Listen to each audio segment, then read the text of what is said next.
Bagian A, konsep dasar anak. Anak adalah sosok muda yang berada dalam tahap pertumbuhan dan perkembangan. Anak memerlukan kesempatan dan proses untuk mencapai titik pertumbuhan dan perkembangan yang optimal menjadi manusia dewasa. Beberapa aliran mencerminkan pandangan tentang konsep dasar anak diuraikan sebagai berikut. Yang pertama, aliran psikoanalistik yang menganggap manusia adalah makhluk instingtif sehingga memerlukan rangsangan atau dorongan untuk membantunya bertumbuh dan berkembang. Yang kedua, aliran behavioristik yang mengungkapkan bahwa untuk tumbuh dan berkembang maka perlu adanya pengkondisian perilaku yang dilakukan secara eksternal. Yang ketiga, aliran humanistik yang mengemukakan bahwa manusia memiliki kemampuan untuk melakukan tindakan dan mengarah perilakunya secara positif untuk bertumbuh dan berkembang. Dalam pertumbuhan dan perkembangannya, anak dapat dikenali dan diidentifikasikan melalui karakteristik pada beberapa dimensi berikut. Pertama, fisik, kedua, kecerdasan, ketiga, emosi, keempat, sosial, kelima, bahasa, dan keenam, bakat khusus, dan yang terakhir, ketujuh adalah sikap, nilai, dan moral. Nah, di sini saya akan menjelaskan tentang pendidikan filsafat. Nah, pengertian filsafat dari asulasi katanya filsafat berasal dari kata Yunani, yaitu filosofis yang terdiri dari kata hati, kata philin yang berarti cinta, dan sophia yang berarti kebijaksanaan. Filsafat berarti cinta atau pecinta kebijaksanaan. Titik pesawat juga diartikan sebagai ilmu pengetahuan. Nah, yang kedua yaitu pengertian pendidikan dalam bahasa Latin.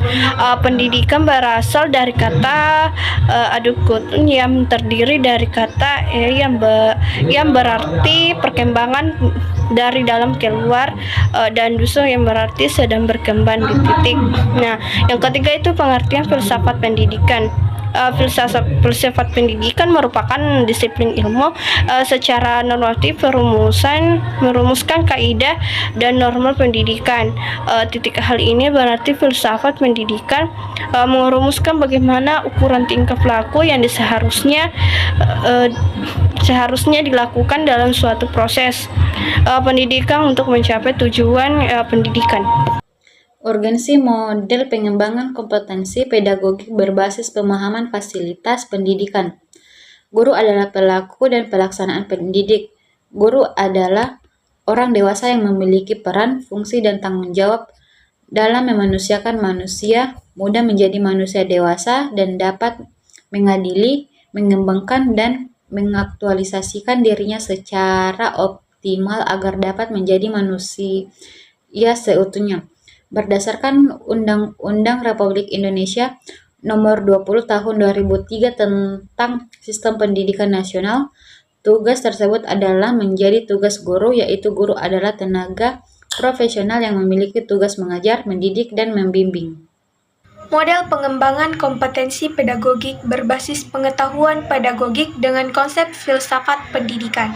Pengembangan kompetensi pedagogik guru dapat dikembangkan dengan terlebih dahulu guru memiliki bekal pengetahuan, konsep, dan pemahaman terhadap filsafat pendidikan.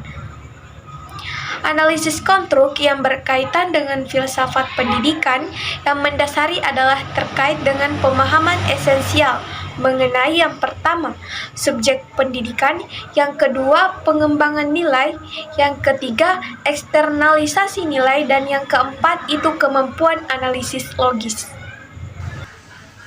Model pengembangan kompetensi pedagogik berbasis pengetahuan pedagogik dengan konsep filsafat pendidikan memberikan fondasi bahwa guru hendaknya memiliki kompetensi pengetahuan, kemampuan menerapkan kaidah, dan memiliki sikap seperti yang pertama fokus terhadap pendidikan dan subjek pendidikan, yang kedua fokus mengembangkan nilai, yang ketiga fokus eksternalisasi nilai, yang keempat pengembangan analisis logis.